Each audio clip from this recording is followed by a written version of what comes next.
Today we have a facilitator with us who has been a volunteer with the PHPDA since 2015, and Marcy Rubart, and she is a technical assistant facilitator for us and an expert in evaluations. We're really happy to have her join us today. Next slide. And I will turn it over to our guest speaker, Amanda Shee, to introduce herself and get started on our presentation. Hi, everyone. Thank you so much for being here today. I'm looking forward to getting to know you all more and work with you and talk through program evaluation. I'd like to start with some gratitude for the PHPDA staff, board, and volunteers for making this opportunity available and their support as I started as a health equity scholar, and then now I've had the opportunity to facilitate this workshop. So thank you, thank you. I'd also like to shout out the people who make this work possible for me.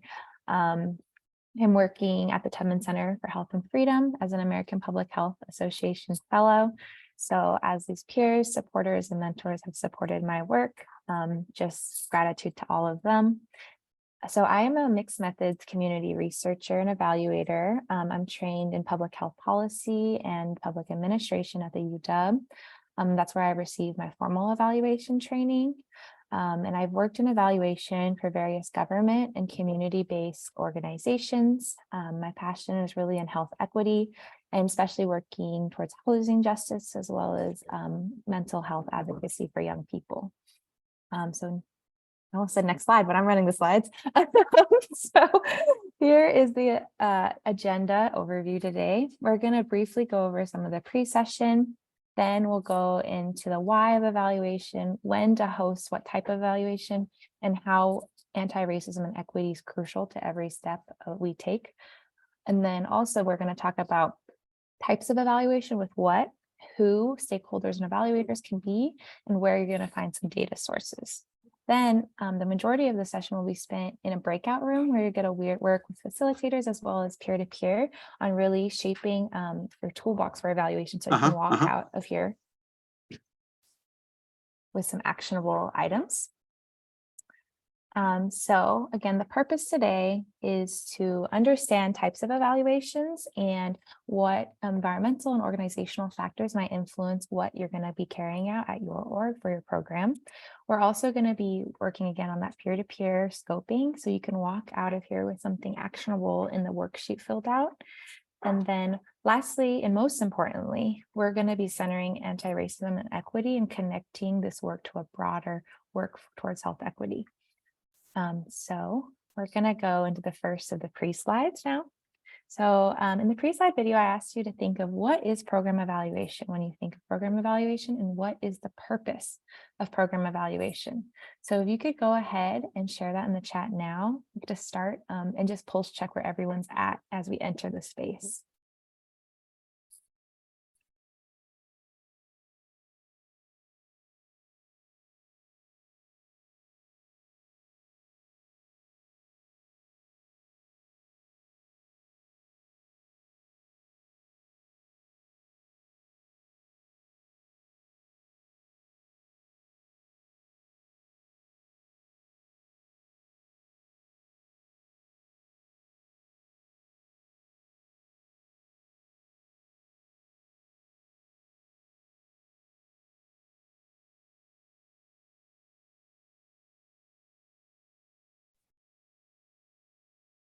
Thank you. Yes, I'm seeing some themes. I'm seeing the CDC reference from the free slides. Seeing different types of talking about program goals, talking about accountability, talking about how effective a program is.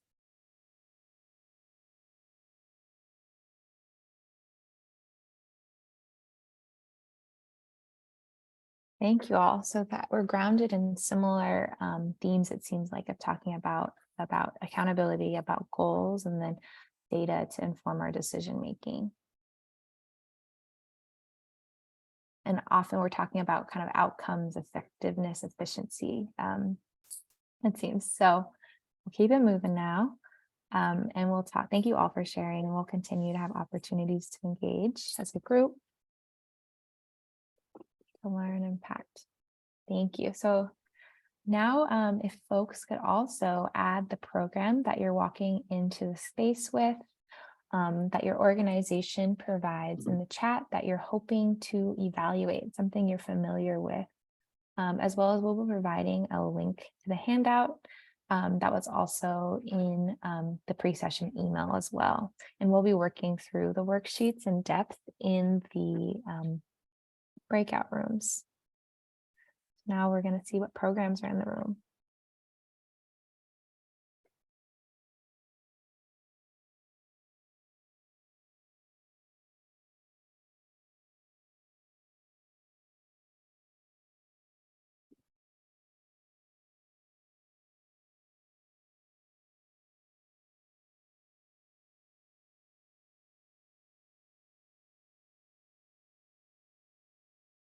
Very nice. I'm seeing a lot of mobile health, seeing mental well-being, a lot of youth and young person programming, treatment and motion. Thank you. This is very exciting to see the range of the work that's happening in community, because that work happens together.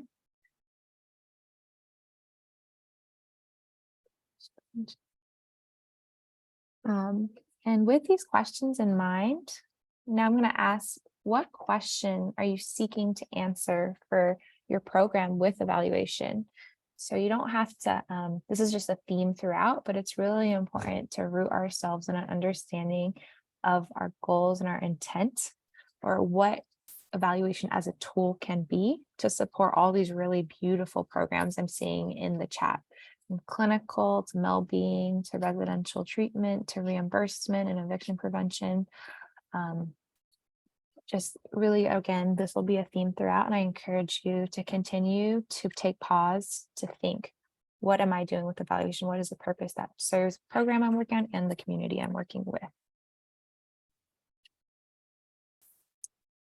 So now we're going to talk through program evaluation, the overview to support our health equity work. This is just one framework. There's many really wonderful frameworks out there that can help you shape and walk through the steps of evaluation. So this is the one I came up with, of the whys and the how. So I mean, the W's and the how.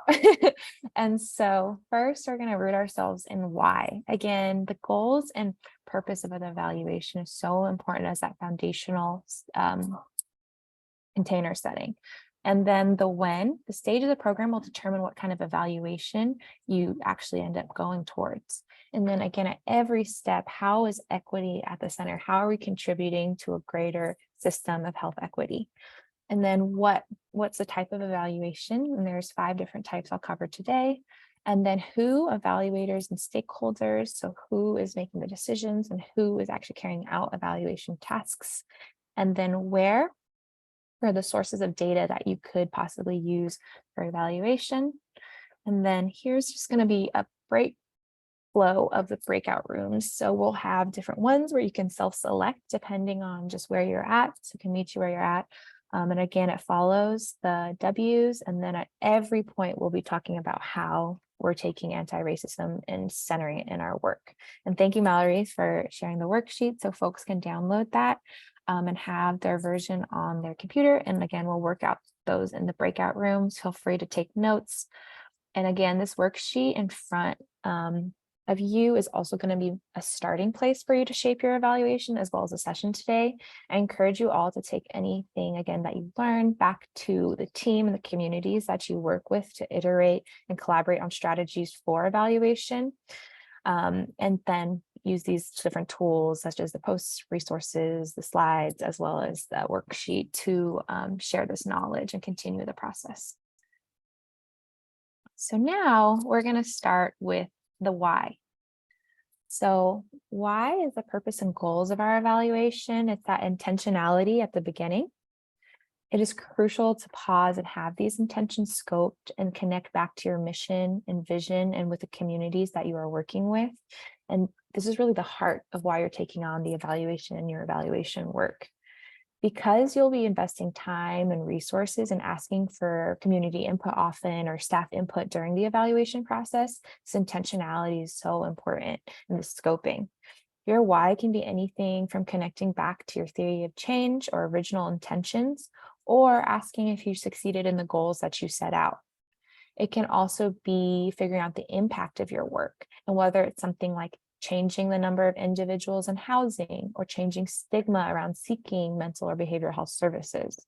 It can also range from external to internal goals, like understanding community engagement, how you and your organization showed up during program delivery, or challenges that showed up during implementation or other steps. And so these are a few guiding questions that, again, it'll be really, really important to understand your why. And something we have to say, especially here at Tubman too, is we're not doing research for research's sake. We're not doing evaluation for evaluation's sake. We're connecting it to a greater purpose that's connected to health equity and really, again, to work closely with the communities that our services and programs touch.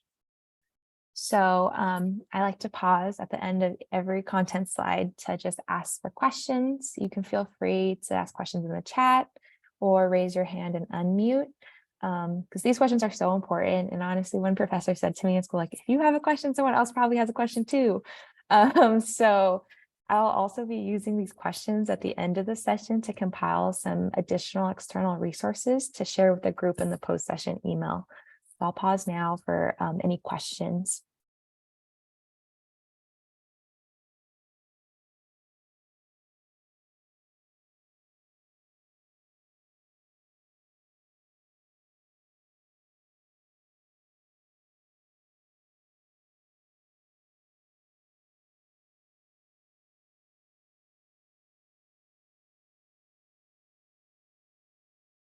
I'll keep moving and grooving, and feel free to ask questions about any slide too in the chat, or if folks can also Mallory or Jean flag if there's someone raising their hand. I can't see it on my screen while I'm sharing, but feel free to continue to ask questions.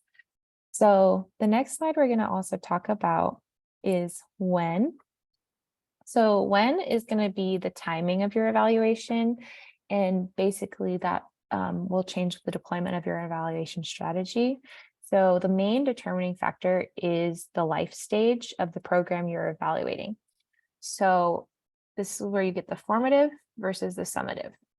So for programs that are just beginning or newer programs, maybe you've had a year, maybe you have 2 years of programming, or you're just starting it up, you most likely want to use a formative evaluation. So what this means is you're using your evaluation to inform and improve your work. So you'll use a formative evaluation when you're evaluating output or input. So basically things like number of CPR trainings held or number of healthy meals provided, when you really want to understand just the output of your activities. With formative evaluations too, you often use descriptive data like means or ranges or duration or frequency. Basically, you're describing and summarizing data you collected. And a complement is a summative evaluation. This is more often used for programs that are sunsetting or in a stable status or consistent state. It's been running a few years. Each year, the year over year changes are more minor. And so that means you can actually analyze those outcomes and impact. So did the program set out to do what you intended? You will be shaping your evaluation generally to do causal findings, where you're seeking to understand the cause and effect and use different kind of analytic methods to draw that cause-effect relationship. So I'll pause again for questions here.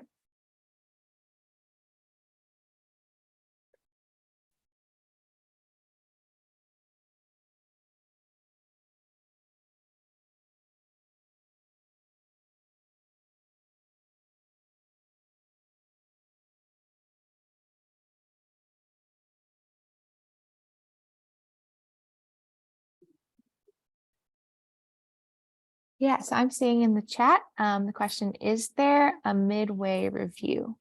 Yes, I think honestly that would fall under formative evaluation, where anywhere from when you're starting up, and later when we talk about evaluation types, you'll be able to see some of those things that you can use as evaluations that you can use as kind of a midway checkpoint.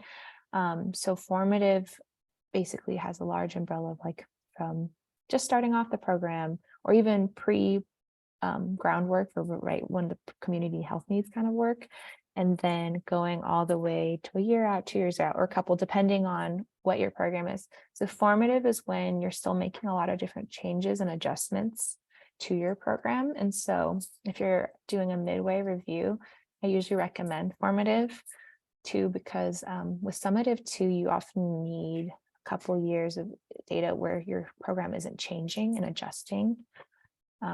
And so it'll kind of depend on where your program is landing and how many adjustments you're making over time to see which one you're going to fall under. But for midway, often you can do formative. Kind of depends on the number of years too.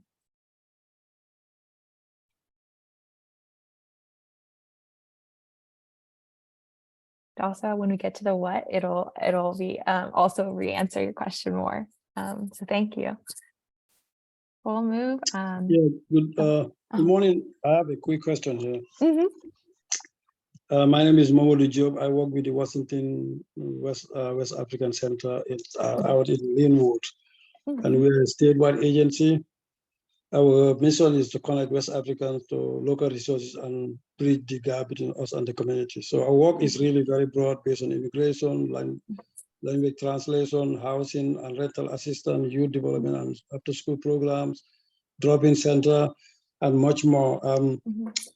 So we have a wide coverage, and we assist a lot of immigrants, and it comes with problems in terms of people being penalized for the public charge. That means if you use government assistance when you go to adjust your status, that could disqualify you.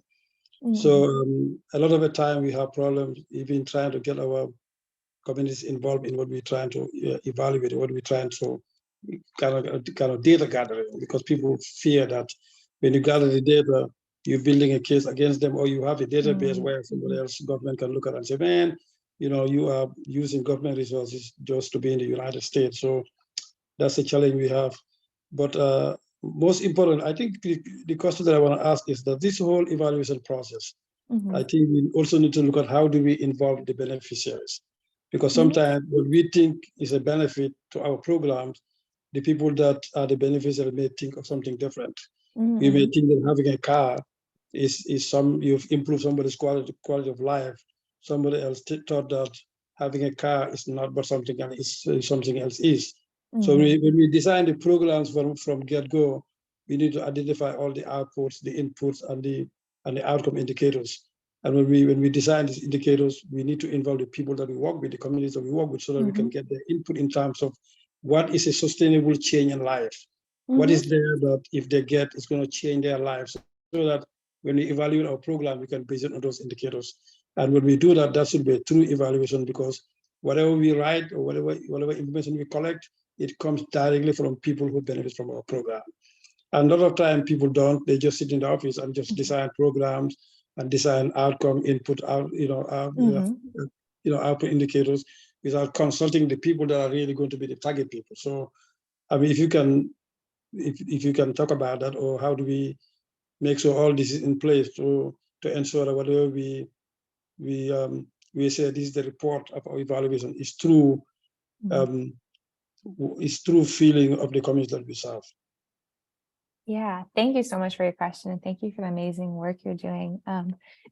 Definitely for later on the slide, when we talk about the who, I present a continuum where we're talking about engaging and sharing actually decision-making power about evaluation with the communities that we work with.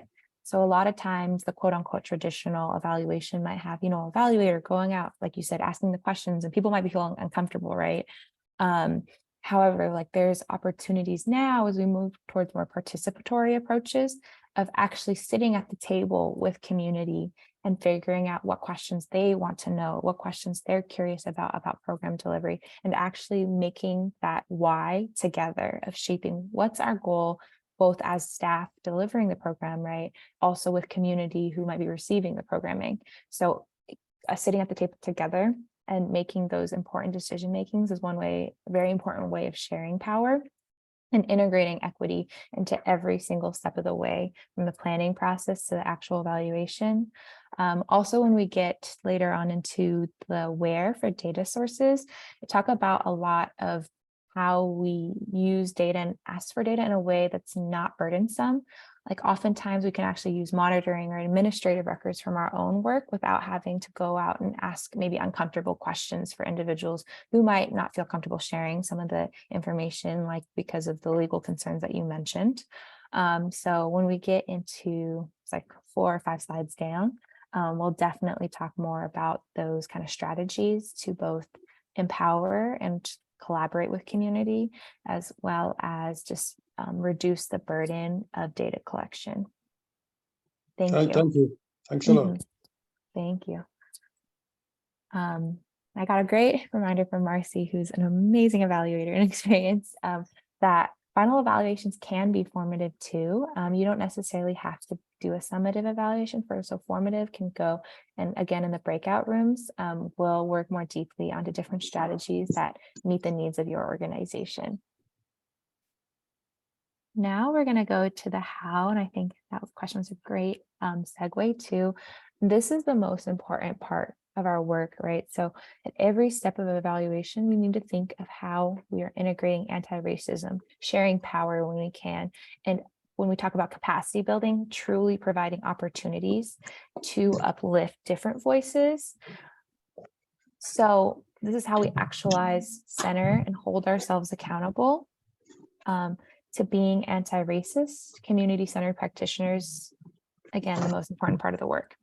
So when we're thinking about anti-racist evaluation, we can ask ourselves questions about power and decision-making, like who makes up the evaluator team and who makes those decisions for evaluations? Like who has a seat at the table, right? And are we actually representative of the communities that we work with? So we can also think of kind of the dissemination strategy, or how we're communicating out or bringing information to the communities that we work with. So this brings up questions about informed consent. Do people know that they're participating in an evaluation? Do they know where their information is going? How are we sharing back findings with folks? And are we holding ourselves intentionally accountable to coming back to this bigger picture of equitable systemic change? And also when we're talking about sharing findings, are we going back and iterating? Are we asking, did we get the mark right with the questions we're asking? Are we providing engagement opportunities to, again, iterate with collaborating community over time? And then another area to consider is the accessibility of the work and whose voices are being uplifted during the evaluation process and through which lenses we are looking through. Especially when we're considering methods, we need to think about who, for who, and by whom, right? And so again, this is maybe culturally appropriate methods, such as making sure we have language justice and we have different ways of accessibility, maybe in spaces for data collection, making sure that the room, the acoustics is good for those who may be deaf or hard of hearing, aspects like that. So really considering inclusivity, accessibility, and making sure people can all have their voices uplifted at the table. So I wanted to pause here for questions about how, and also just a pulse check on the why, when, and how as we move towards the next 3 components. Because all these pieces are iterative and you go back and forth between the different components.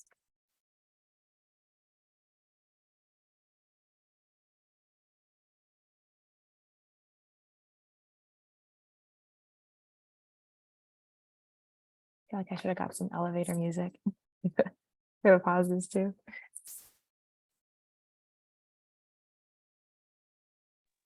Yeah, can I come in a little bit? Mm-hmm.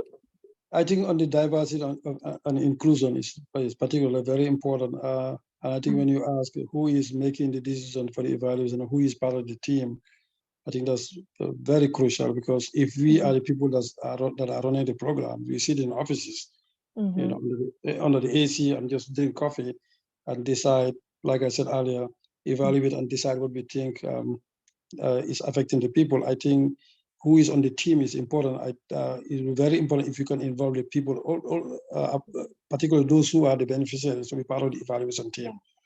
What part, what roles they play can be defined. It may be different from what we want to, what we think we want to do, but I think having them on the table as we physically actually go and evaluate the actual programs, as we go there and ask the question and write the reports, we need to include them so that it will be all inclusive. And in that way, we will hear the perspective of ourselves and the people themselves, not just asking them questions about them being part of the team too. Exactly, right, because that also shifts the power and shares that power with both our staff and the people who are actively experiencing. And also what you say is great. And again, we'll talk about it a lot in the who slide, but also thinking of like who within your staff is on that team, right? To have the frontline outreach folks who are day-to-day with community, as well as maybe some folks from the research team, or as well as just different perspectives from across your org and from the community. That really diverse perspectives that can be brought into the room can really support both a comprehensive and an informative evaluation that can really, really help when you're making implementation changes for your program. Thank you for sharing. I have a quick question too. When you're sharing evaluation findings back to the community, how is that typically done? I can think of like, depending on the project, depending on how you're working with community, obviously it'd be done in different ways, but typically, is there sort of a set of rules that you follow in terms of how you share the findings back? Yeah, so I believe there's like so many ways. When I think about rules, I think of like quote unquote traditional, maybe more academic lens ones of, oh, you get, a report and they, print it or post it a few different places or email it or maybe put it on the website. Okay. So something like that is a way. However, we think of, intent and outcome too here of like, yeah, the intent is good. They want to share things publicly. And sometimes that doesn't actually reach, some members of the community or people who are actually using the program. So one thing that's really important, there's a couple of things. I think language inclusivity, very, very important, of making sure you're also writing at a reading comprehension of like the 4th or 6th grade level to make sure folks can understand. Because sometimes even when I'm looking at figures on some government websites, I'm like, what does that even mean, or the dashboards. And so making sure that you have an inclusive reading level of the writing, as well as if you do serve a population that are English second language or limited English proficient, making sure that you're providing languages or translations in the ways that people can understand with any of your reporting. One way that I've really appreciated at Tubman that we've been using to share information and research and data and continue that conversation with community and using evaluation as a tool to continue that conversation is that we'll host community sessions to really talk through what the report actually said, or provide like a slide deck, or just do one-on-one community conversation and outreach to share the findings. And also it's a great way to make that process iterative and because people will react or say, oh yeah, I totally agree with that, or, oh, actually this is an extension of the point you all found in your evaluation that I'd like to elaborate on. And so in that way, evaluation becomes a tool instead of just evaluation checkbox, we're done, see you next year. It becomes a tool for you to iterate and continue to build relationships in community and continue to make updates to your programming and just support organizational mission, vision, and goals over time.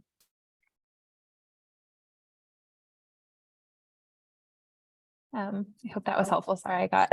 Yeah, like I'm thinking of on my project right now, we have a community advisor, and they're helping us like develop medical training as well as resources for their community. And so I hadn't really thought about the evaluation aspect and showing that back. Like they're going over iterations of everything that we're developing, and they've helped us develop it. So I'm just thinking now, I hadn't considered sharing the evaluation back with them. But I think that's something really interesting and something we should do.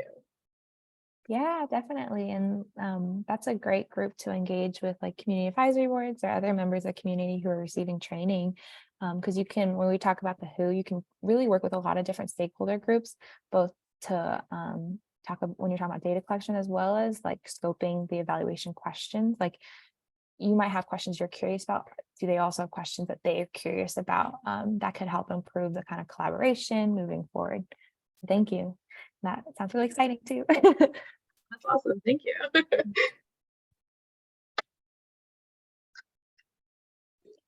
Hello. Hi. Yeah, I'm thinking about another aspect of evaluation instead of actual program evaluation. I'm looking at process evaluation. For example, we are not a new organization, but we've been around for 6 years. And a lot of times these startup or new organizations have funding problems. And if you don't have funding, you cannot deliver to the people. And so starting from the funding aspect, before you even talk about the programs, that evaluation process, how do we evaluate the processes? Like how do we evaluate where to get funding? What are we doing wrong? What strategies do we need to take? What are the outcomes we need to see? Processes like that evaluation process. Is that something you can discuss a little bit if that is part of this? Yeah, thank you. You're segueing me perfectly. So our next slide, the what, talks about needs assessments, theory assessments, and process assessments, and has some components that really cover, because that formative work too, like you said, of understanding what's, some of the internal things we're doing to really support our work is just as important often as those, impact outcome of like, oh, this A led to B. It's very important that when we have that foundational tools for evaluation, thinking about process evaluations, those things complement some of those output efficiency down the line things, especially when you're trying to run up a new program or your new organization or anything like that, or just throughout the life stage of a program, because it's always important to make sure what we're internally doing supports what's happening externally as well. So with that, I will continue to answer your question with this next slide too. I think it will be helpful when we talk about here what the types of evaluation, and I split this into 2 sections. So what is kind of that type of evaluation that we're choosing? And I'm going to go through again the 5 that are considered kind of under the realm of program evaluation. So this is where you see the process implementation that your question was on, but I'm going to start with needs and go through. So with needs assessments, we're talking about gaps between what is current and the goals. And this can include things like a landscape analysis to find the gaps. It can be a community health needs assessments. And often when you see, maybe if you've seen community health needs assessments before, or needs assessments before, you might think of the ones from the Department of Health, or the public health, regional public health entities, right, of the huge scoping regional needs. However, needs assessments can also be used on a much smaller scale for your organization. So you can do it where planning is really going to be that important first step, and again, scoping. So we go back to the why of why are we doing the needs assessment? What is the purpose of the needs assessment in supporting the work we're doing? And then you understand prevalence and who in the community, which stakeholder groups are experiencing this need. And you're able to use different tools such as power analysis as well. And then theory, also we're talking about, this is very important, kind of related to the last question as well, is like, what is the program and what is the theory of change? So in the pre-slides video, we sent out GIFs, wonderful TA session in the fall, talking about logic models. So that can be a really great tool to help you understand the pathways you're drawing to get from point A to point B. And so when you map that theory of change, you also want to understand, what are we actually doing and how does this stack up against that original theory of change we laid out in the beginning? And then now we're talking about the process and implementation evaluation, which it can also be administrative and service objectives, such as the question about funding, or how is our funding mechanism, or how are we receiving funding? Those could be administrative service objectives. So you can measure, where are we landing and are we reaching our goals, and what part of the process are we kind of pinpointing during the implementation as that kind of pain point so that we could work on it, improve our processes. It can also, process implementation can be both that internal, again, administrative service, and also externally of how are we delivering programs and services? Are, services and programs reaching, the target population or the members of community who we're really intending to reach? And this can be questions too, like what is patient or client satisfaction? as well as what resources are we using? What are we actually doing and what are we producing? So those are all questions. So process is a great one to understand both your internal and your external worlds.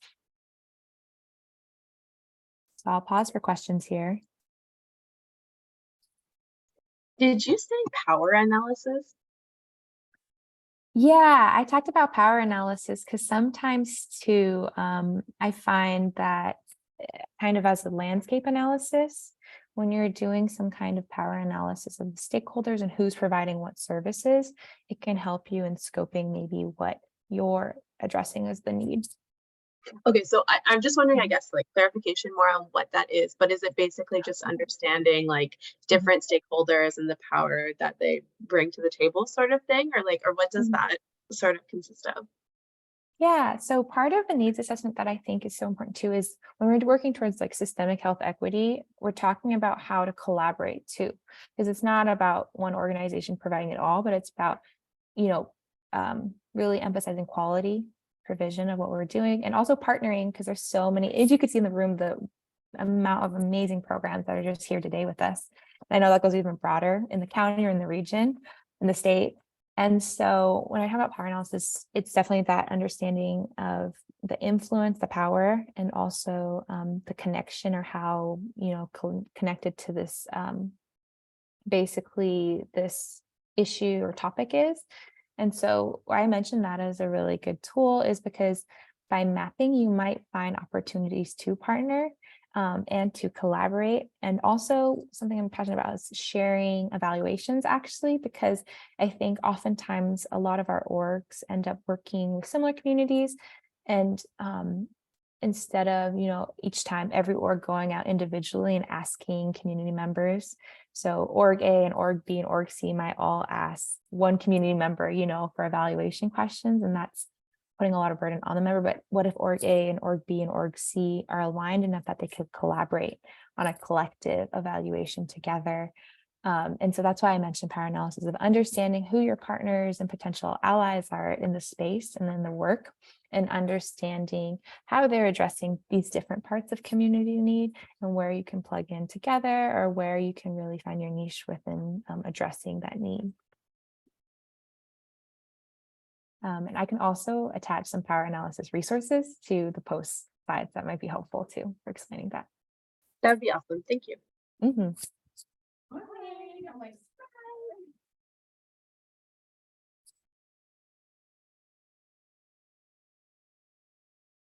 Great, so I'm gonna move to the other types of evaluations, the other half of the what. And these are a lot of what I saw in the chat early on when people thought of program evaluation. So things like the outcome and impact. So these are often grouped together, but they're slightly different concepts, where outcome is a behavior or characteristic you're trying to change with your program, whereas impact is the change in outcomes from the program.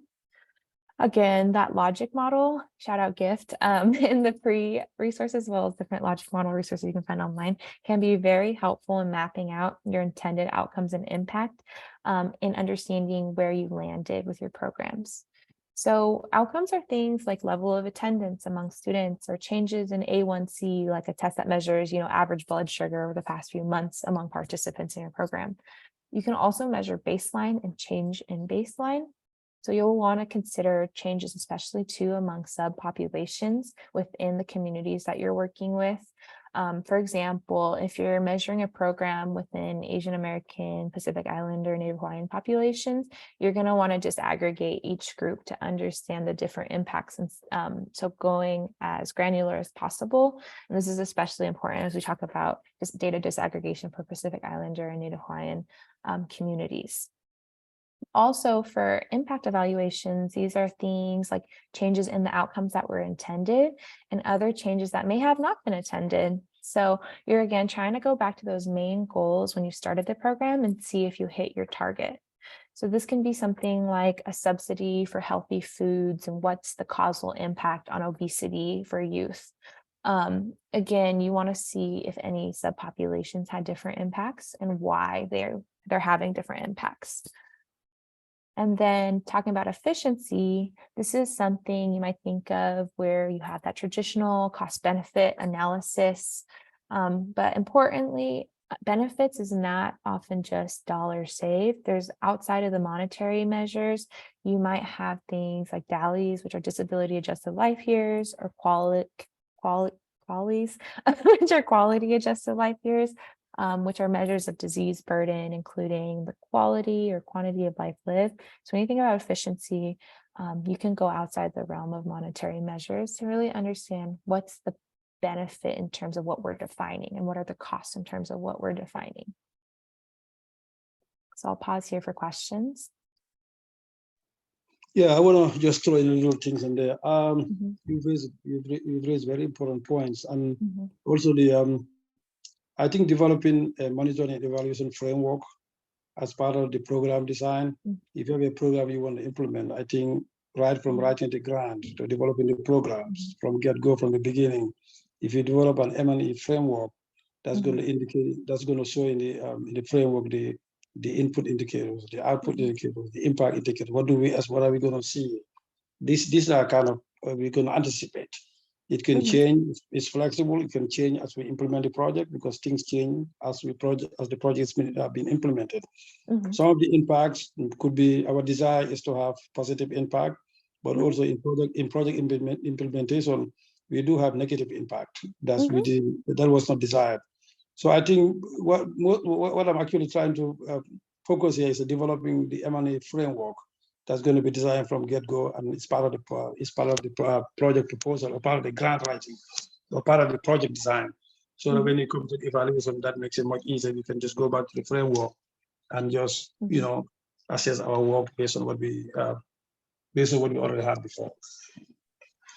Yes, thank you so much. That's exactly the beautiful way of laying it out, because when we think about evaluation, it is good to have, that kind of like when we set out our programs, to in partnership set out an evaluation framework.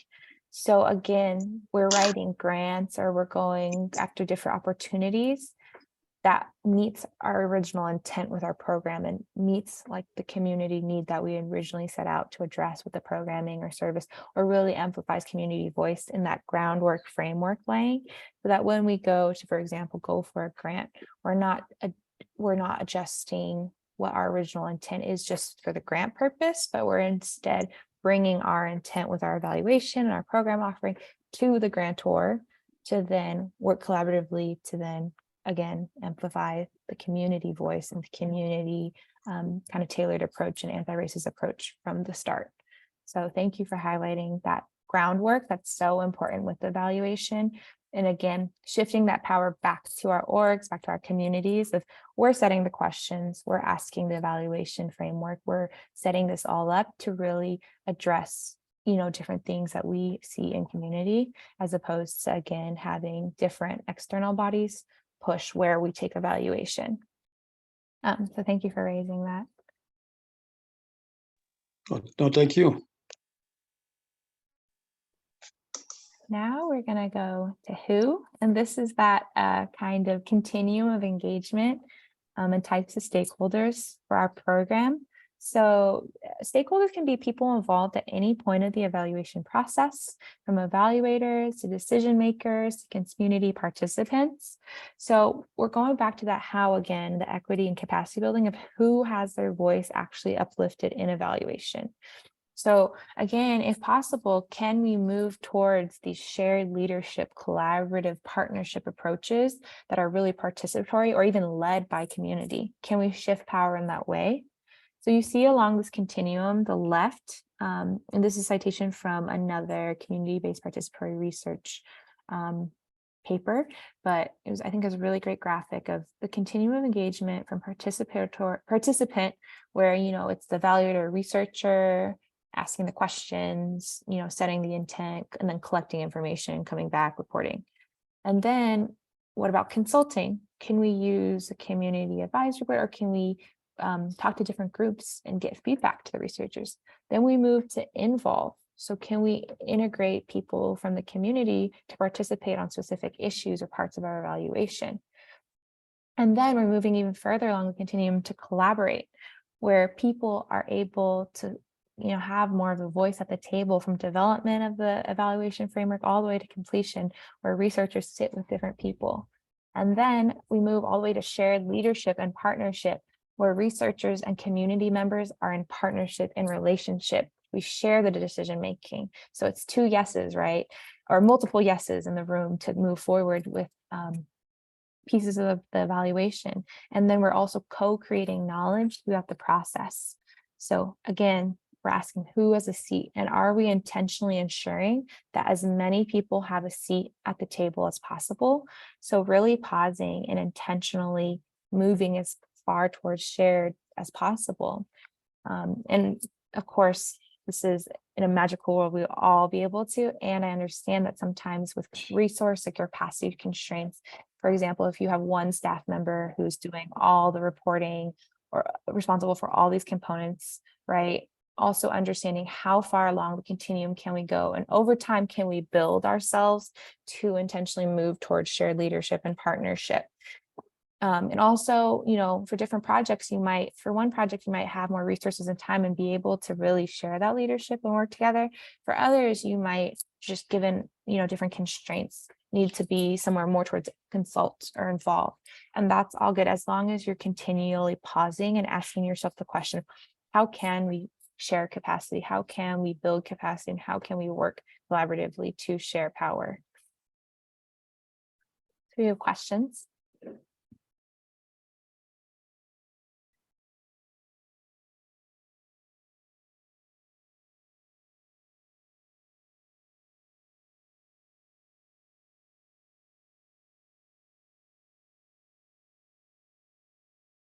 I'll go to the next slide. So this is the where, so the sources of your data and where you're going to get information for your evaluation. So what's so important is data can be both from existing sources that you may be using for monitoring that you then repurpose for evaluation, or it can be new data that you go and collect, or a mixture of these. So there's a few different quantitative data sources, like surveys that you could have with like Likert scales, rating different kind of surveys. Also important is the administrative data, which I encourage folks to use. So with the administrative data, these are things that you might be collecting already. Like, for example, your case manager might be, writing down this individual had X number of visits over there. You may be able to, of course, with HIPAA and data privacy, outside of that, you may be able to use some of these administrative data points to actually repurpose them and use them twice instead of going out again and doing a whole collection process. You can also do things like in assessments, and also there's really great, actually a lot of data banks from the state, from DSHS or King County, or different evaluator entities who may be able to provide geographic or range data that you could also tie back in your evaluation. So really leaning on some of these sources so you don't have to each time recreate the wheel, and use your resources or burden community with asks over time. Also, there's a lot of great qualitative data sources that you can do, like interviews with a number of participants, or focus groups with different members of the community. And also, I really want to emphasize that observation is a huge asset, where you can actually have a focus group of your staff members, or you could have a focus group of your case managers for a program, and actually whatever they're observing, these trends that they're observing maybe with their clients, is a way to get data collection or have a source of data that's internal, with again limiting the burden externally, because a lot of times, especially our frontline workers, have a really pulse on different things with the communities that they work with. So again, you can use a mixture of quantitative and qualitative data. You can use a mixture of existing data and data you collect. So there's really creative ways to think about how to, again, meet your evaluation needs and also limit the burden on community of asking over time. And then also later in the post evaluation, I have some great resources for surveys and focus groups from the Urban Indian Health Institute. There's a bunch of great entities out there doing research and evaluation who have like really great guides on these sources of data. I'll pause here for questions.